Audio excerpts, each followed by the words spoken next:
Jazakumullah khairal jaza, Mas Haji Hamim sekeluarga besar. Hadirin yang dimuliakan Allah, yang besar tadi himbau gelar, yang kecil tadi sebut nama. Semoga jamaah semua selalu dimuliakan Allah Subhanahu wa taala. Amin ya rabbal alamin. Bismillahirrahmanirrahim. Assalamualaikum warahmatullahi wabarakatuh. Alhamdulillah wassalatu wassalamu ala Rasulillah wala haula wala quwata illa billahil aliyyil azim. Subhanaka la ilma lana illa ma 'allamtana innaka antal alimul hakim. Rabbi shrah li sadri wa yassir li amri wahlul 'uqdatan min lisani yafqahu qawli. Mari kita membaca Sayyidul Istighfar bersama-sama. 1 2 3. Allahumma anta rabbi la ilaha illa anta khalaqtani wa ana abduka wa ana ala ahdika wa wa'dika mastata'tu a'udzu bika min syarri ma sana'tu abu'u laka bi ni'matika alayya wa abu'u bi dhanbi faghfirli fa innahu la yaghfirudz dzunuba illa anta. Alhamdulillah, sehat semua jamaah. Alhamdulillah. Itu kalimatnya ringan, tapi kata Rasulullah Sallallahu Alaihi Wasallam, Alhamdulillah tamlaul mizan.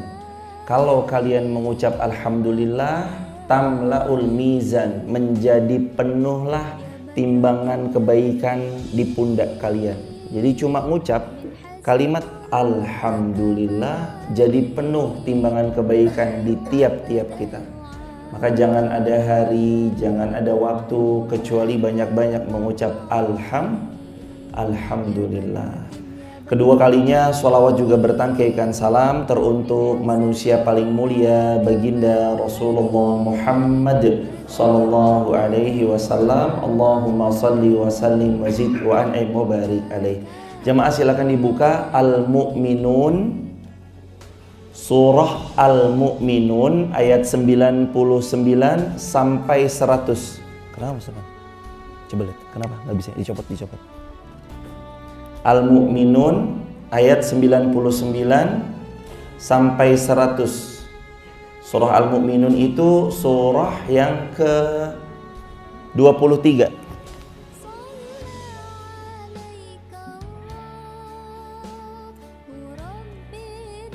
Iya, sebentar.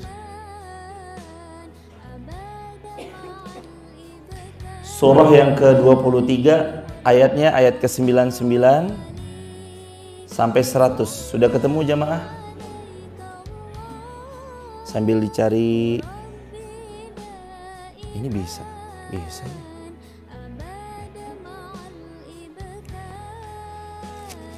Al-Mu'minun ayat 99 sampai 100. Sudah dapat ya hadirin? A'udzu billahi minasy syaithanir rajim. 1 2 3.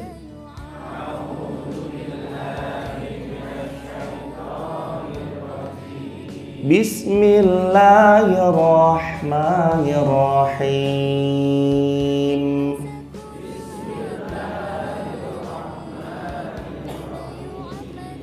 Hatta idza jaa ahadahum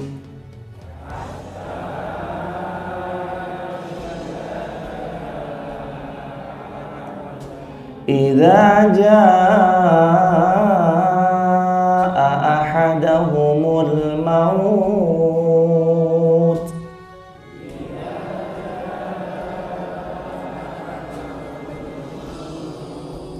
qala rabbirji'un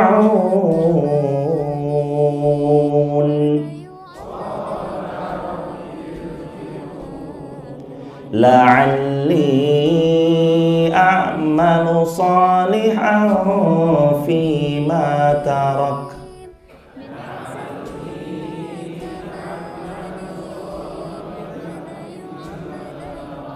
kalla innaha kalimatun huwa qailuha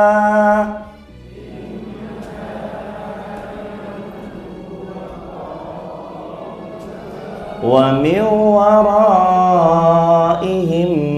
barzakhun ila yaumi yub'atsun.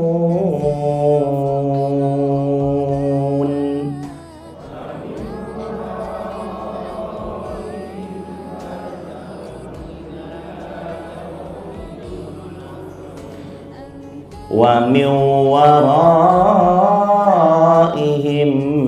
barzakh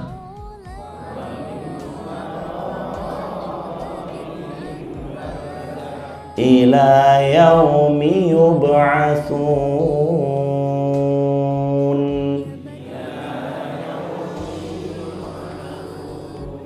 Ayat 99 Allah berfirman yang artinya, demikianlah keadaan orang-orang yang ingkar apabila datang kematian kepada salah seorang dari mereka. Mereka berkata, qala rabbirji'un, ya Allah kembalikan aku ke dunia. Dia minta hidup kembali. Ketika kematian datang, dia minta ditangguhkan. Ketika kematian mendekat, dia minta ditunda walau hanya beberapa saat. Ayat 100, apa yang mereka ucapkan lagi selain minta penundaan dari kematiannya? La'alli a'malu salihan fima tarak. Ya Allah, tunda kematianku agar aku dapat berbuat kebaikan yang selama ini aku tinggalkan.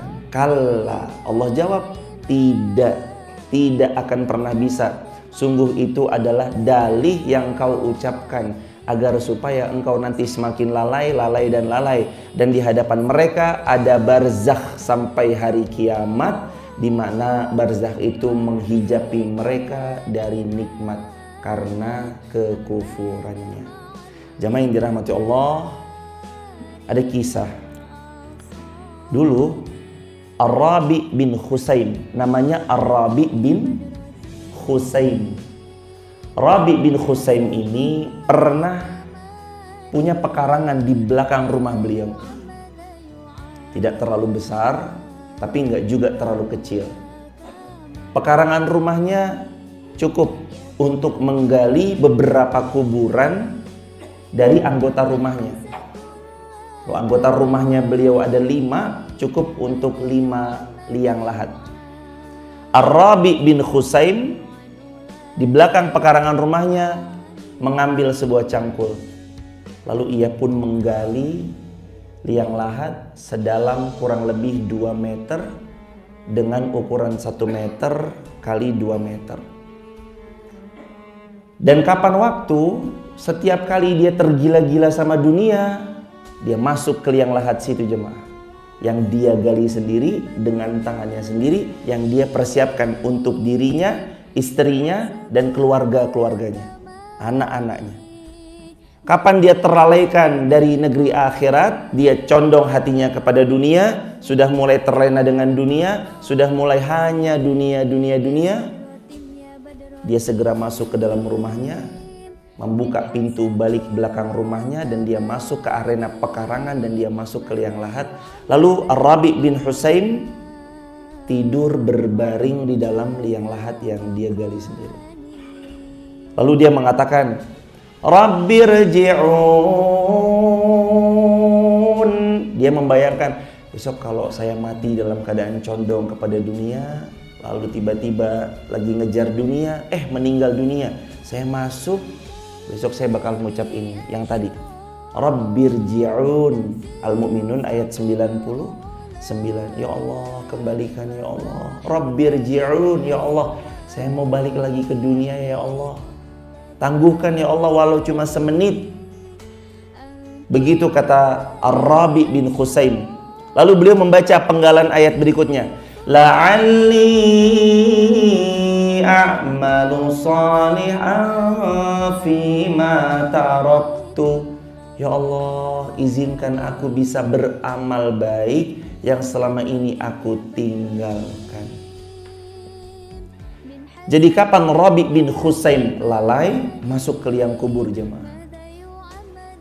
Ternyata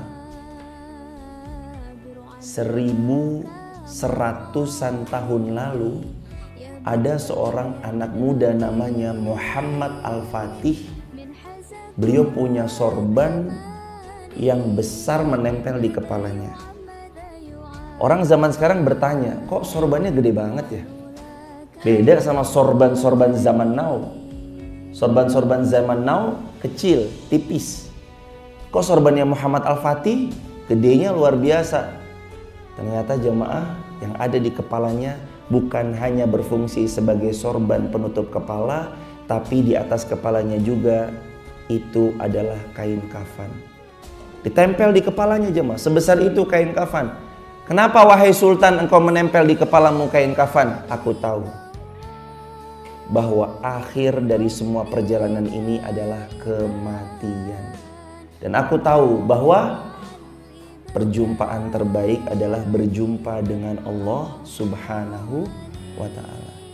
La'alli a'malu salihan fima taraktu.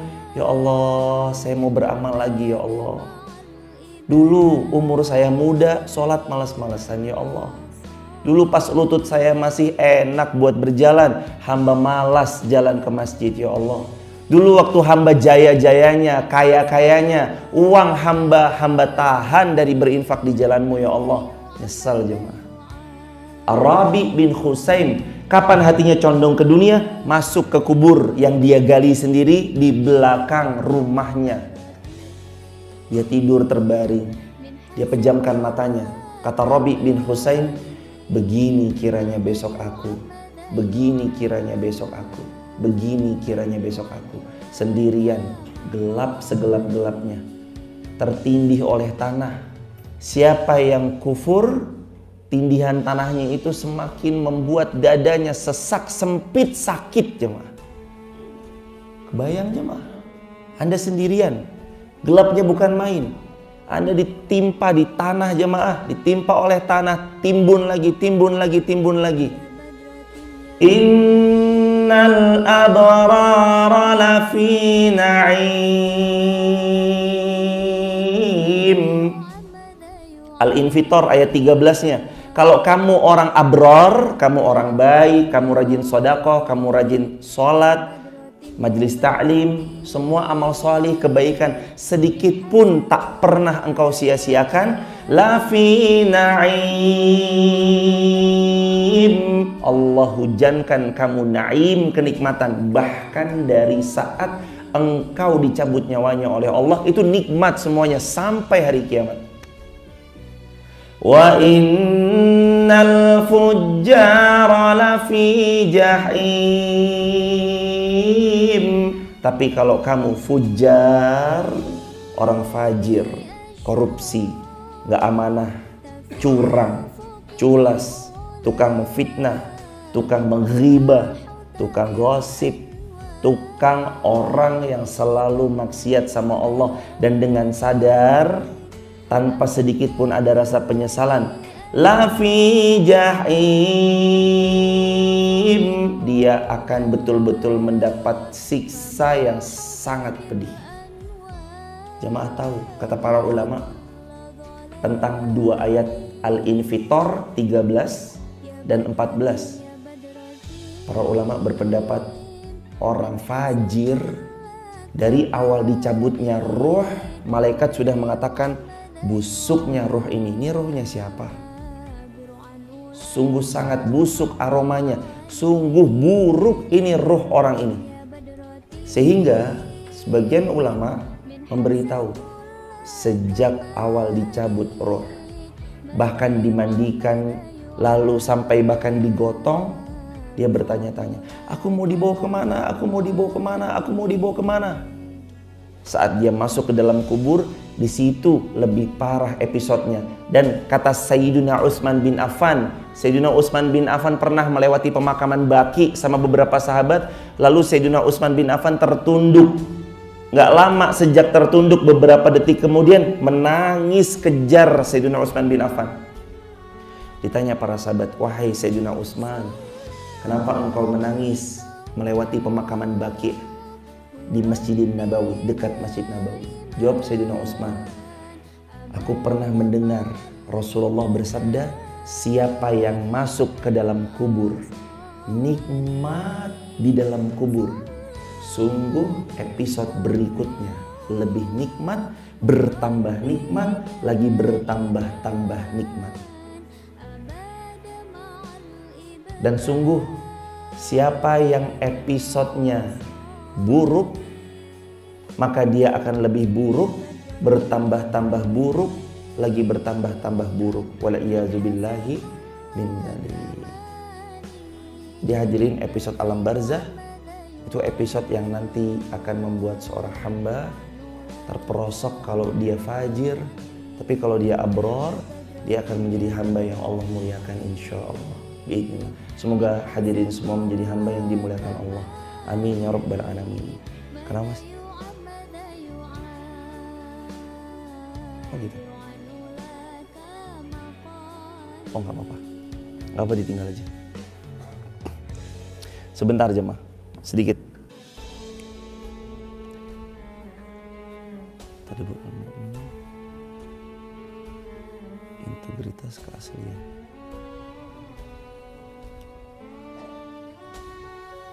Oh nggak apa-apa, nggak apa-apa. Itu berarti ini apa? Nggak diizinkan itu. Baru tadi.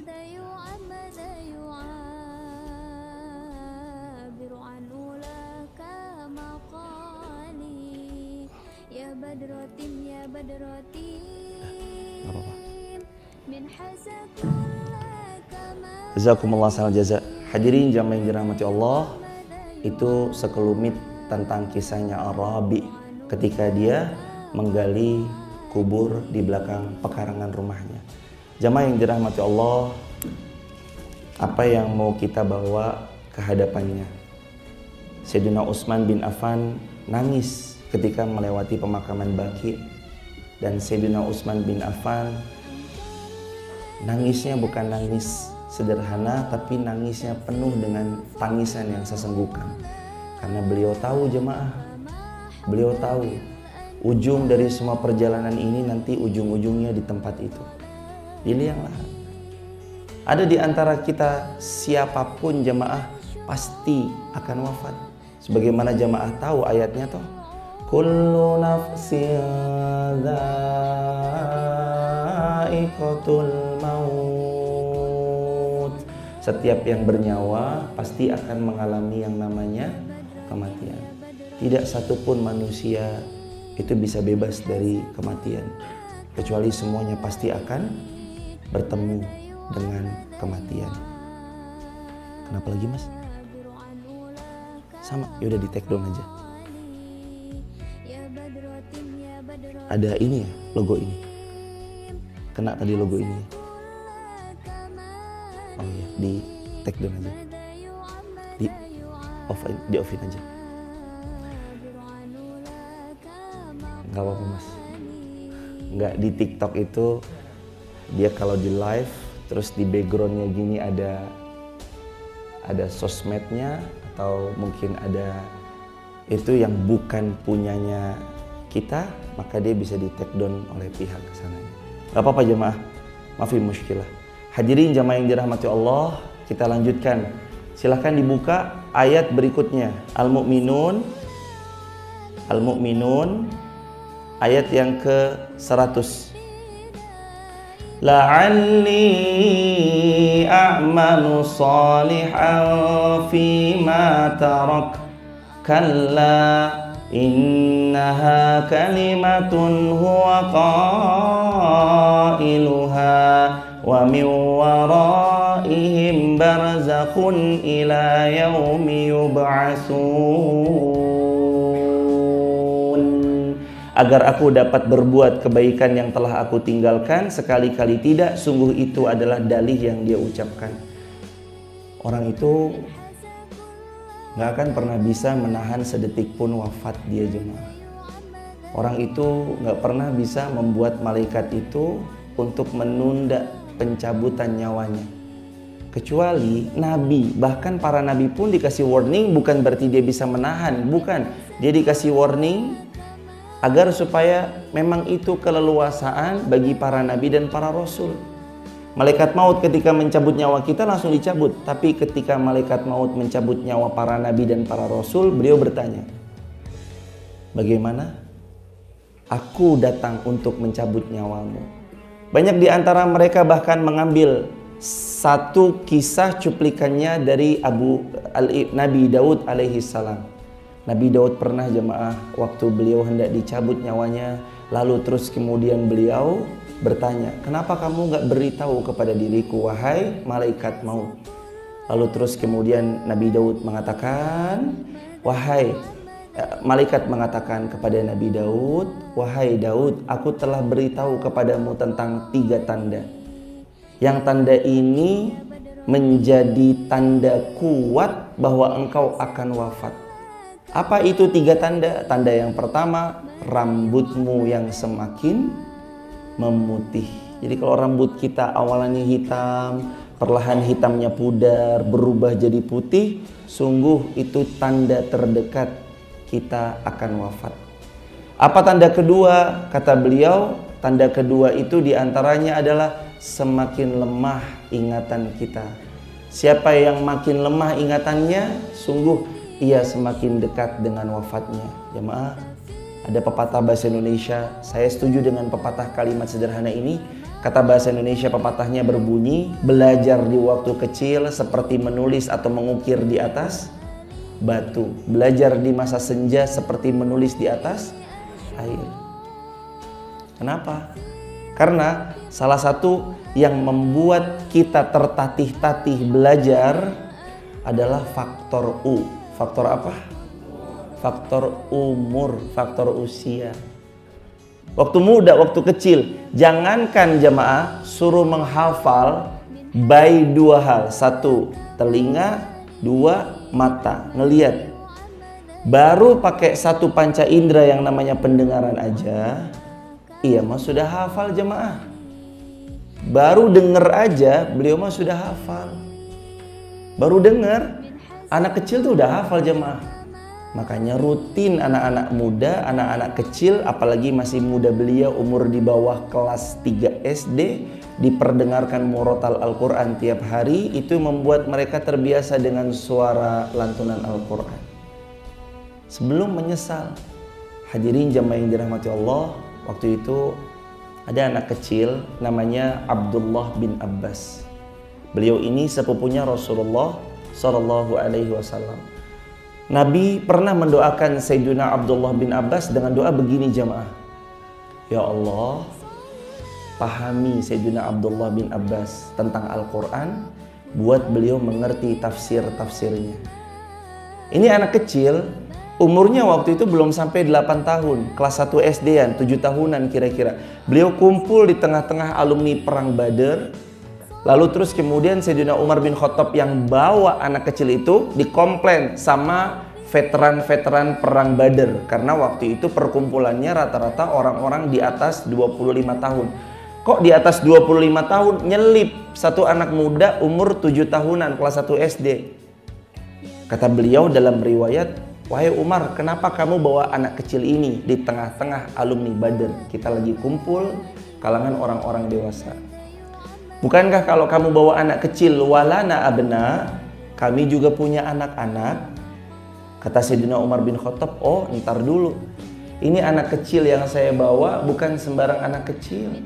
Tapi anak kecil yang saya bawa ini adalah seorang anak dengan kecerdasan di atas rata-rata. Kok bisa? Coba saya tanya sama kalian. Idza jaa nasrullahi wal fath. Apa pendapatmu tentang satu ayat ini? Idza jaa nasrullahi wal fath. Apabila telah datang pertolongan Allah, Allah pasti berikan kemenangan. Jemaah, sahabat yang veteran terus kemudian jawab, wahai Sayyidina Umar, sungguh ayat itu bercerita tentang Rasulullah Shallallahu Alaihi Wasallam yang mengabarkan bahwa Allah akan memberikan kaum muslimin kemenangan. Dan kemenangan itu akan dihadirkan di tengah-tengah kaum muslimin. Ditanya sahabat satu-satu, jawabannya hampir rata-rata sama. Allah akan bagi kemenangan, Allah akan beri pertolongan. Allah bagi kemenangan, Allah beri pertolongan. Jawabannya sama. Begitu ditanya sama anak kecil umur 7 tahun, Sayyidina Abdullah bin Abbas, "Wahai Abdullah, apa pendapatmu tentang ayat itu?" Beliau jawab dengan versi yang sedikit beda. Jawaban beliau adalah wafatnya Rasulullah sallallahu alaihi wasallam.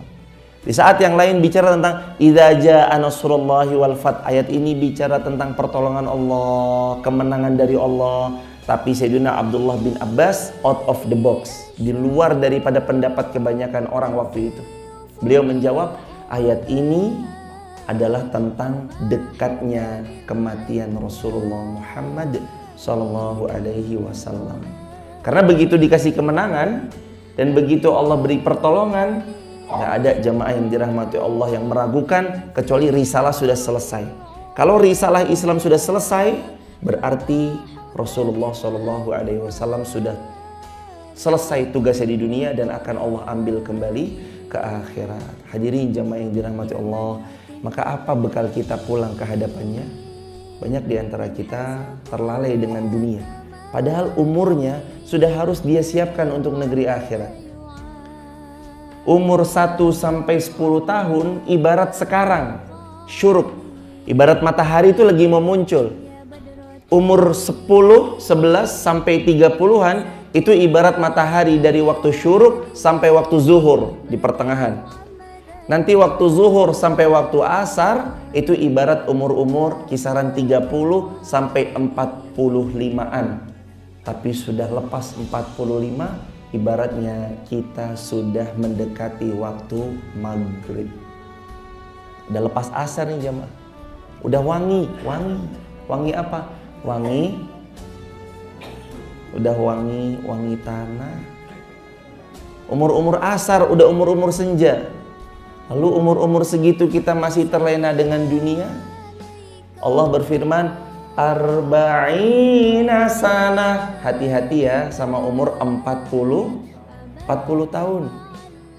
Karena ada, kata sebagian para ulama, ada pendapat yang berstatement siapa yang umur 40-nya belum manuver kepada Allah, maka sungguh biasanya di atas 40 dia akan jauh dari Allah. Dan agak-agak sulit dia mau manuver jemaah, kecuali Allah rahmati dia. Tapi siapa yang sebelum menyentuh 40 tahunnya dia sudah putar balik menuju Allah, di atas 40 tahunnya insya Allah lebih mudah dia untuk taat kepada Allah subhanahu wa ta'ala. Maka hadirin yang sudah umur 40 segera putar balik. Kalau dulunya jarang sholat, dulunya sholat kalau pas ingat, dulunya lebih memilih gaji saya gede nggak apa-apa, yang penting hidup saya mah foya-foya. Sekarang udah mulai diganti jemaah. Fokus kita ke arah tujuan sebelah mana itu sudah harus difikir dari sekarang. Jangan sampai kita tetap terlena, tetap lupa, tetap nggak ngerti menjadikan Allah sebagai fokus utama. Takut-takut menginjak 40 lebih kita lupa bahwa tugas kita memang adalah mencari ridhonya Allah, sehingga kita lupa bawa bekal. Jamaah, Sayyidina Abu Bakar tuh pernah bilang gini. Ada statementnya Sayyidina Abu Bakar di kitab Ashabur Rasul di jilid yang pertama. Kata beliau, sungguh perjalanan sesudah dunia yang akan aku jalani jauhnya luar biasa, dan alangkah sedikitnya bekal yang aku punya. Ya Allah. Abu Bakar bilang, sungguh perjalanan setelah dunia jauhnya luar biasa, dan bekal dan sedikitnya bekal yang aku punya. Sayyidina Abu Bakar, sahabat Nabi, dijamin masuk surga, bahkan dekatnya luar biasa sama Rasulullah, hijrah ke Madinah bareng sama Rasulullah. Begitu beliau wafat, begitu beliau jelang-jelang wafat, beliau sempat mengucap kalimat kayak gitu jemaah. Alangkah jauhnya perjalanan yang akan aku tempuh dan alangkah sedikitnya bekal yang aku punyai. Padahal kita nggak menutup mata, sahabat Nabi ada ribuan orang bahkan lebih yang dapat gelar As-Siddiq cuma satu, Sayyiduna Abu Bakar As-Siddiq. Sahabat Nabi yang punya gelar As-Siddiq cuma satu di antara ribuan. Tapi beliau masih khawatir, Allah ridho gak ya sama saya? Bekal saya cukup gak ya untuk pulang ke pangkuan Allah? Kalau Sayyidina Abu Bakar aja bisa sedetil itu memikirkan tentang persiapan jelang kematiannya, apalagi kita. Kita sahabat Nabi apa bukan jemaah? Bukan. Pernah ngelihat langsung dengan Nabi? Belum. Pernah jumpa langsung ketemu Nabi? Belum. Pernah ikut berjuang dakwah bareng beratnya perjuangan Nabi? Enggak. Kita ini kan sudah dibabat alas oleh generasi terdahulu. Udah dibukain jalannya, kita mah tinggal nerusin aja. Kajian udah diawali, kita mah tinggal ngelanjutin aja, istiqomahin. Dulu para kesepuhan-kesepuhan kita udah membuka jalan, sehingga kita sekarang mah udah bukan berjalan di atas tanah becek, lagi belok. Lagi kalau hujan tanahnya itu membuat sendal kita sulit diangkat lagi. Enggak, sekarang tuh ibaratnya babat alas sudah dibabatin oleh generasi terdahulu. Tanahnya sudah mulai dicor, di atasnya dilapis aspal. Jadi kita sekarang berjalannya itu mudah banget. Sedikit pun nggak ada di antara kita yang berjuang perlu dengan effort yang amat sangat seperti zaman-zaman Bilal bin Rabah, nggak ada. Terus dengan ini semua kenikmatan yang Allah hadirkan kita masih males.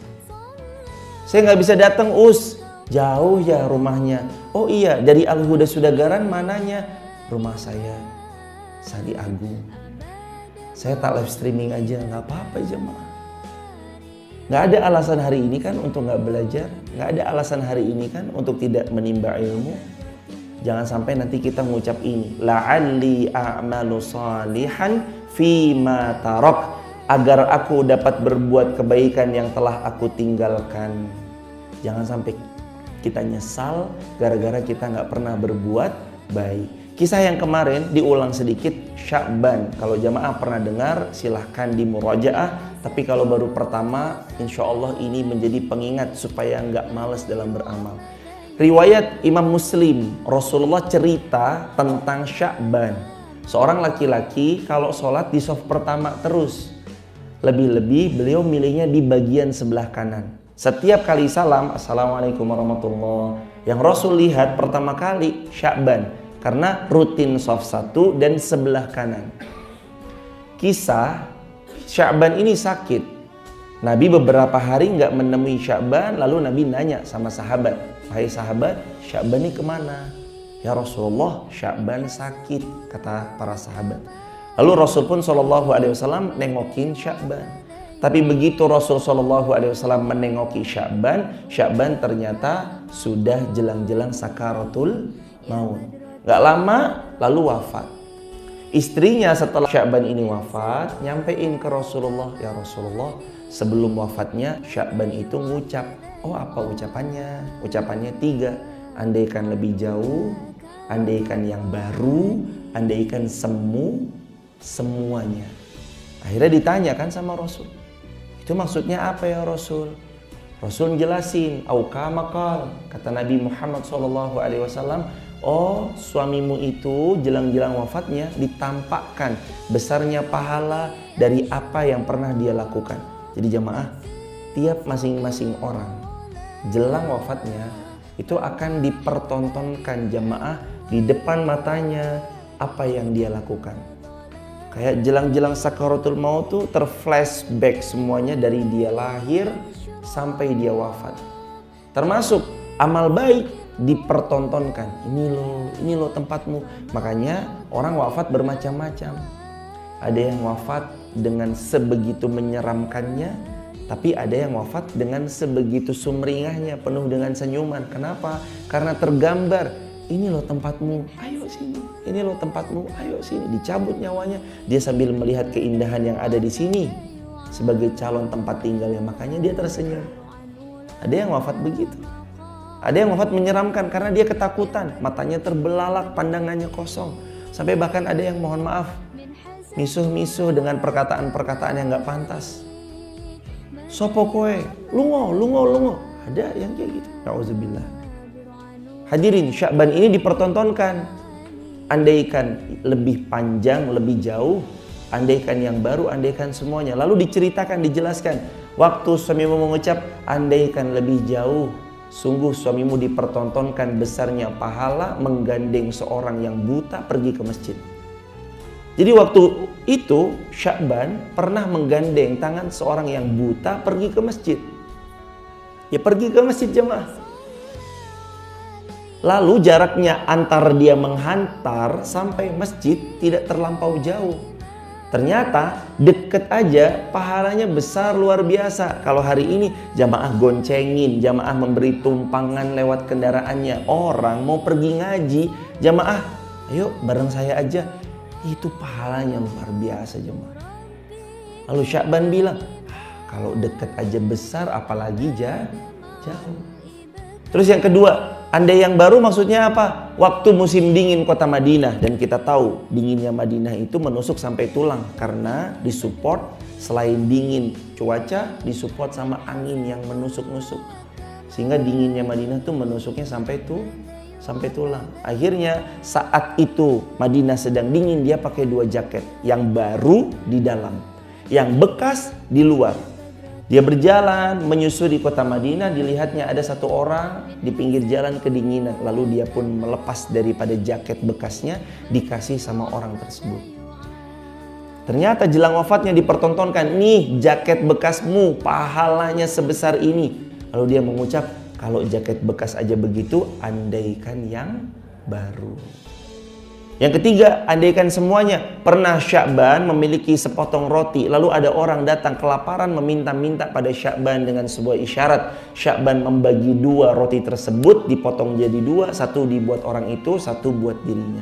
Ternyata jelang wafatnya dipertontonkan besarnya pahala memberi setengah potong roti. Sya'ban pun lalu kemudian mengatakan, andaikan semuanya. Jamaah, dia sudah beramal salih atau belum? Sudah. Dia sudah memberi? Sudah.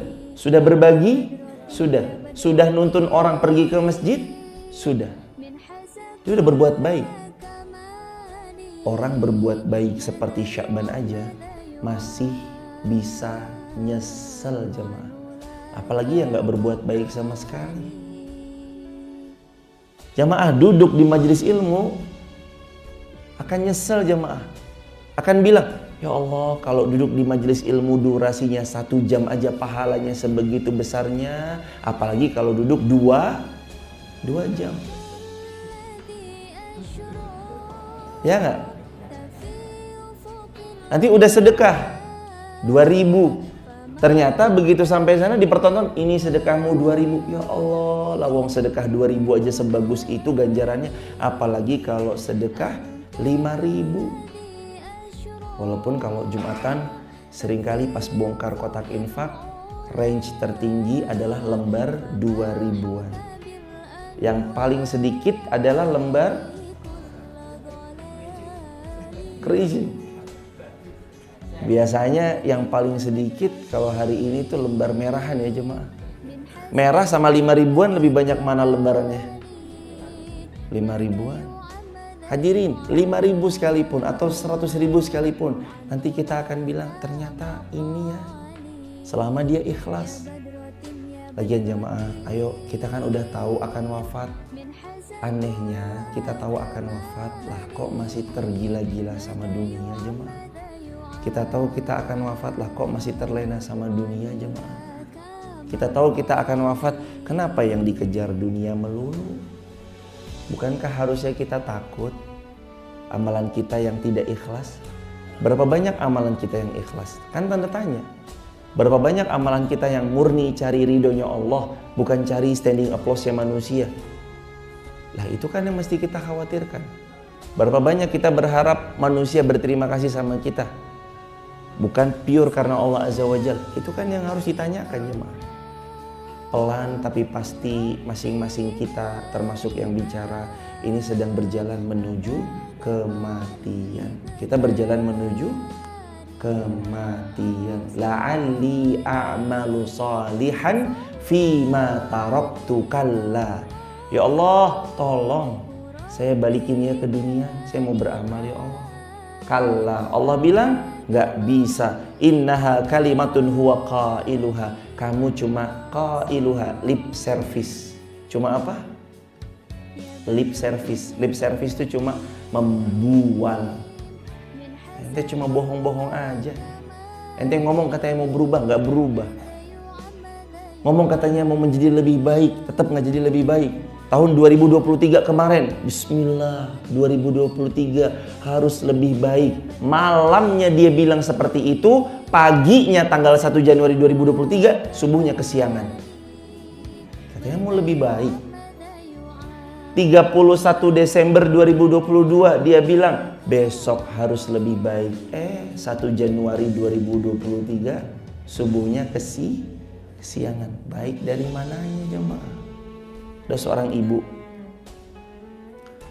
mendapati anaknya tidur. Lalu jelang-jelang subuh ibunya pun membangunkan. Sang anak hari itu ujian jemaah, ujian sidang skripsi. Ibunya membangunkan sholat subuh, anak ini gak bergeming, gak bangun. Padahal jam 8 pagi itu nanti dia sidang skripsi. Nah, bangun. Kata anaknya, iya mah sebentar, tidur lagi dia. Bangun. Dia nggak bangun, tidur lagi. Lalu ibu ini pun tidak membangunkannya. Jam 8 saat dia harusnya ujian skripsi, ibu ini pun nggak membangunkannya. Anak-anak bangun, anak ini bangun, tiba-tiba di jam 10. Dia marah, bilang sama mamanya, mama ini gimana sih? Aku mau sidang skripsi mak. Kalau aku gagal skripsi, aku nggak sukses nanti mak, aku nggak bisa dapat ijazah. Kata mamanya sederhana. Bagaimana mama bisa melihatmu sukses perihal dunia, sedangkan panggilan Allah di waktu subuh saja kamu abaikan. Anak ini langsung malunya luar biasa jemaah. Kita sebagai orang tua kadang gitu ya jemaah. Anak kita mau sidang skripsi, jangan sampai terlambat, jangan telat. Kamu mau sidang skripsi loh, jangan telat. Tapi subuh gak pernah kita sedikit pun bergeming untuk bangunin anak-anak. Bangunin sudah, tapi terus kemudian mereka terlena lagi. Gak apa-apa, yang penting kita punya kewajiban membangunkan mereka. Adapun mereka mau bangun, alhamdulillah. Mereka gak mau bangun, minimal kita sudah membangunkan mereka. Jamaah yang dirahmati Allah. Terakhir, ayat yang ke-101. فَإِذَا نُفِخَ فِي الصُّورِ فَلَا أَنْسَابَ بَيْنَهُمْ يَوْمَئِذٍ وَلَا يَتَسَاءَلُونَ.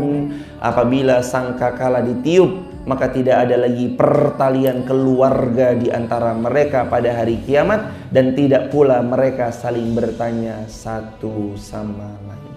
Jadi saat trompet sangkakala ditiup dengan izin Allah, Allah berfirman, fala ansab, nggak ada nasab. Mereka nggak saling peduli. Bainahum, nggak ada di antara mereka hubungan kekeluargaan satu sama lain.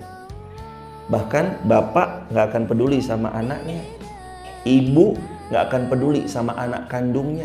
Suami gak peduli kepada istrinya, istri gak peduli pada suaminya, anak tidak peduli kepada orang tuanya, apalagi cuma sahabatan, apalagi cuma berteman, gak peduli.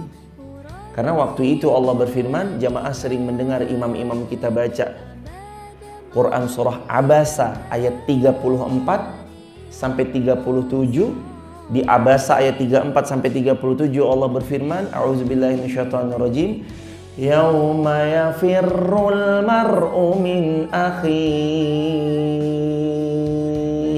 wa ummihi wa abihi wa sahibatihi wa banihi likulli imri'in minhum yawma idzin sya'nun yughnihi. Yauma yafirrul mar'u min akhi, pada hari itu mereka pergi dari saudaranya, wa ummihi wa abi, nggak peduli dari ibunya dan dari bapaknya, wa sahibatihi wa bani, sahabat-sahabatnya nggak peduli, wa bani, anak kandungnya pun tidak mereka pedulikan. Likulli mri'in minhum yauma idzin sya'nu yughni. Ayat 37 Mas. Likulli mri'in minhum yauma idzin sya'nu yughni. Setiap orang akan sibuk dengan dirinya masing-masing. Ada yang mikirin tetangganya? Nggak ada. Lawong suami, istri, orang tua, anak kandung mereka acuhkan, apalagi cuma sekedar tetangga. Hidup mereka nanti masing-masing jemaah. Allahu Akbar, walillahil hamd. Maka mulai hari ini jemaah, siap-siap, jangan pernah ditunda. Setiap hal yang membuat kita lebih dekat dengan amal salih, lebih dekat dengan Allah, mendekatlah kepada itu. Dan setiap hal yang membuat kita makin jauh dari Allah, menjauhlah dari itu. Waktu kita gak lama, sebentar lagi. Waktu 2018, banyak sahabat menyaksikan ada orang yang duduk di depan wafat, yang setiap habis kajian subuh syuruk biasanya beliau ngajak makan di gudeg alun-alun. Harus sebenarnya beliau jadi pengingat, reminder buat kita bahwa tiap-tiap kita nanti nyusul beliau. Makanya jemaah kalau masuk kuburan yang di Kiai Muntang, doa yang Nabi anjurkan apa? Assalamualaikum ya ahlad diyar, insyaallah ana bikum lahikun. Salam sejahtera untukmu wahai orang-orang yang di dalam kubur. Insyaallah, jika Allah menghendaki, ana, saya, bikum lahikun, akan segera menyusul kalian. Itu yang Nabi ajarkan kan. Aku nyusul kalian juga. Jamaah lihat di Kiai Muntang, itu ada orang kaya, itu ada orang pengusaha, ada pejabat dimakamkan di sana. Ada orang dulunya berpangkat, ada orang dulunya di Ajaini jamaah. Itu orang terkaya di Sudagaran juga nanti dimakamkannya di sana. Orang yang A, B, C, X, Z banyak dulu pangkat, jabatan tinggi, powernya, pengaruhnya besar, dimakamkan juga di sana. Apa jamaah mau tinggal lama di sini? Kan enggak.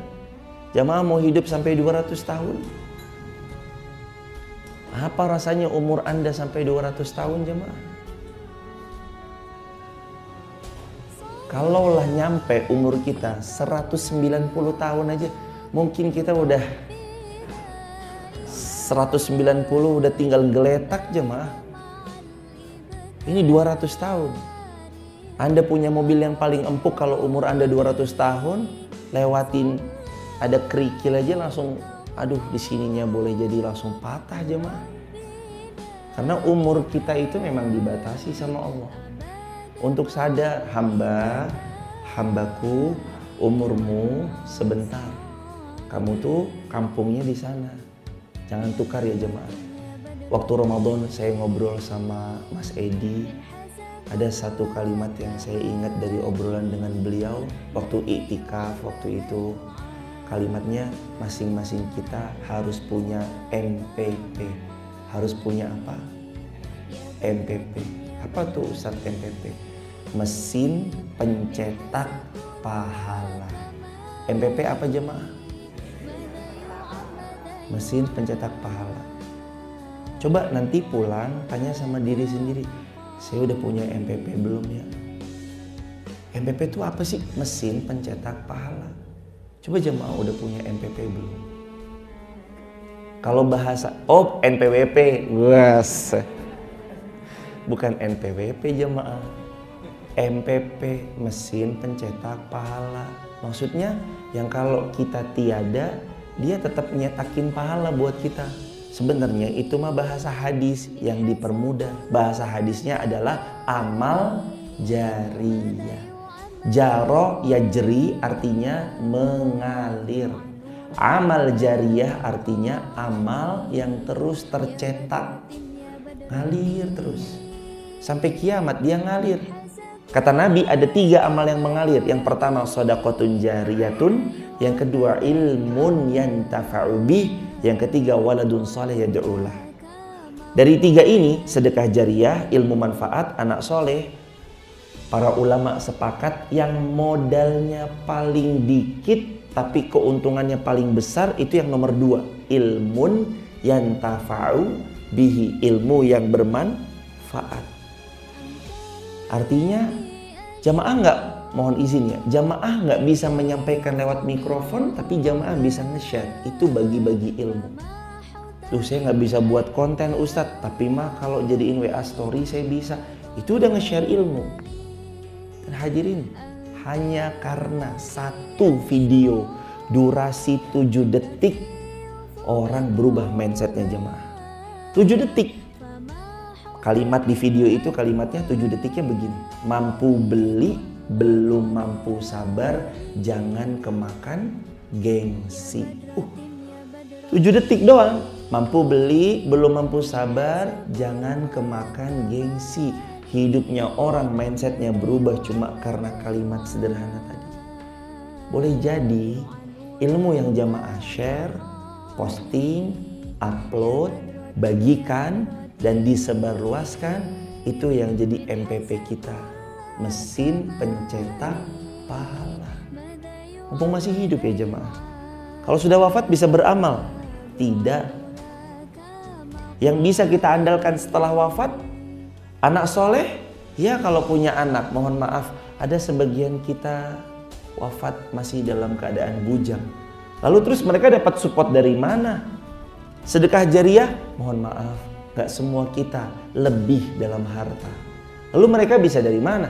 Di nomor 2, ilmun yantafa'u bihi, ilmu manfaat, share. Jamaah nanti nyatet, foto, upload. Jamaah nanti mencatat sesuatu, foto, upload. Jamaah nanti punya banyak, itu jamaah yang dirahmati Allah atas segala kebaikan yang jamaah bisa sebarluaskan, video poster dakwah yang jamaah bisa pendarluaskan, upload, foto. Insya Allah itu jadi jariah buat kita karena menyebarluaskan ilmu. Alhamdulillah, sudah 1 menit lagi jam 06.00. Insya Allah kita pakai untuk berdoa. Mudah-mudahan pertemuan sederhana ini menjadi pertemuan yang penuh dengan barokah. Begitu jemaah. Jazakumullah khairan jazak. Nanti kalau masjid sini live-nya di TikTok, ada logo Instagram tadi di pojok sini, dia otomatis nge-banned. Jadi dia pelanggaran gitu, langsung diblokir beberapa hari, nggak bisa live streaming gitu. Jadi kalau nanti Masjid Al-Huda Sudagaran live di TikTok, terus di sini ada logo Instagram, tadi kan ada ya logo Instagramnya, itu kalau bisa di seperti ini kan saja, kalau di seperti ini kan nanti aman. Tapi qadarullah, sekali lagi itu ilmu jamaah, ilmu. Jadi kalau jamaah bisa punya ilmunya, pakai. Nanti kalau live ini dihapus, jangan ada logo Instagram. Kalau live di TikTok ya, tapi kalau live di Instagram nggak apa-apa, biasalah. Sesama platform kan begitu. Jadi kita harus pandai-pandai bersiasah agar supaya dakwah ini tersampaikan. Kan eman-eman. Kalau keblokir kayak gini nanti beberapa hari ke depan nggak bisa live streaming, itu kan eman-eman. Yang ada yang di rumah yang biasanya menikmati sambil selonjoran atau sambil masak gitu, itu eman-eman. Jadi jemaah udah keren, ini live streaming dan segala macamnya, dilanjut jemaah. Ilmu disebarluaskan, jangan disempitkan. Kalau bisa kita live kan, di live kan. Sukses terus Masjid Al-Huda Sudagaran. Mudah-mudahan selalu menjadi masjid percontohan, menjadi masjid yang makmur, bukan perihal hanya bangunannya semata, tapi masjid yang makmur juga dengan jamaah dan kegiatannya. Amin ya rabbal alamin. Subhanakallahumma wa bihamdika asyhadu an la ilaha illa anta astaghfiruka wa atubu ilaik.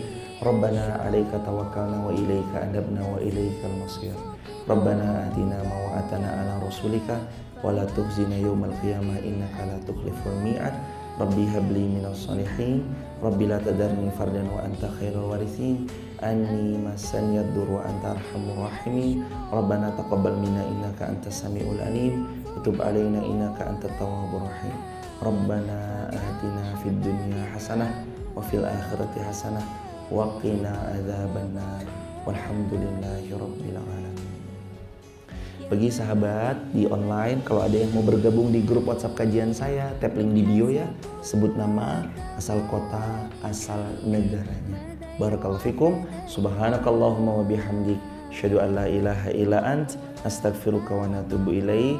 Assalamualaikum warahmatullahi wabarakatuh.